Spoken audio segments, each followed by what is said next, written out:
Laibak ningba haibasi nungda chenba Mareibak Nungshibagi Ithil amadi punsirolni haina Manipuri Governor Ajay Kumar Valana phongdokre. Wafam asi state ki thakta pangthokpa kuntaret suba Kargil Vijay Diwas ki thawramda mahakna phongdokhibane. Manipur lengakna sinduna Palace compound da laiba MSF DSK Palace Auditorium da pangthokhiba thawramaduga mari leinana Governor Ajay Kumar Valana hai ngasigi numida se laibak asigi oina yamna chawthoksaningai oiba numit amane. Numit asina lakpada Laibak asina Kargil ke lanfamda Mareibak ki damak thawai na pontha pikraba aikhoi gi athauba lanmi singi mafamda ikai khumnaba utle makhoi gi kathokpa amadi Mareibak ningbagi fidam maduna haurakliba mirol singda achauba inodama piduna lehoragane aikhoina Mareibak ki damak thawai na pontha pikraba athauba sing amade makhoi gi imong manungda achauba laman ama tolabani haina mahakna phongdokhe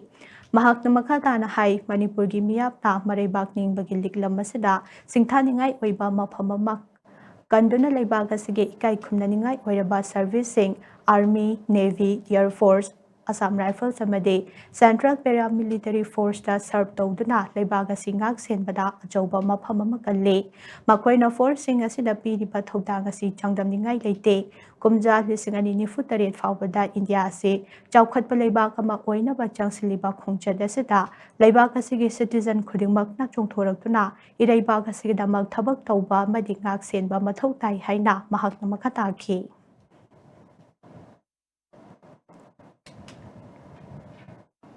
Today we are privileged to be part of the nation's momentous celebration of Kargil Vijay Diwas. We must remember and honor the supreme sacrifice made by the brave sons of our country. Their valor will always inspire future generations. We owe our respect and gratitude to the martyrs' families and their sacrifices and contributions in service to the nation. The people of Manipur have a wonderful legacy of patriotism by serving in the various premier services like Army, Navy, Air Force, Assam Rifles, and Central Paramilitary Forces. Their contribution is unquestionable, and it is always heartening to see people from Manipur serving in these elite security forces. The spirit of patriotism and sacrifice of Kargil heroes should inspire our youth to dedicate their lives in serving the country. Patriotism is not just a word, it's a feeling, a philosophy, a way of life. It involves commitment, discipline, sacrifice, dedication, and commitment to the service of the nation.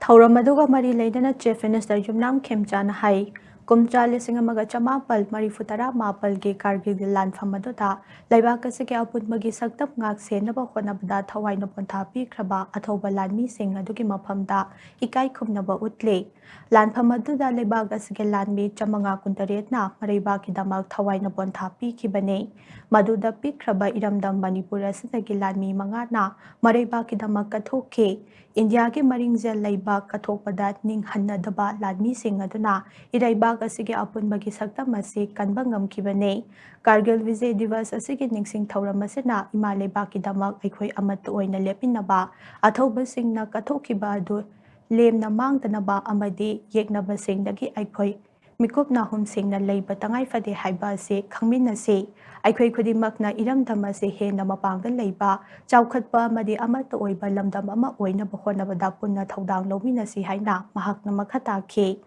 ngasigi thawramatuda Home Minister Governance Konthosam Art and Culture ki Minister Khuraisam Loken MLA Singh Army ki makok thongba Officer Singh ex servicemen Singh Civil amadi Police ki makok thongba Officer kayana sarukya khi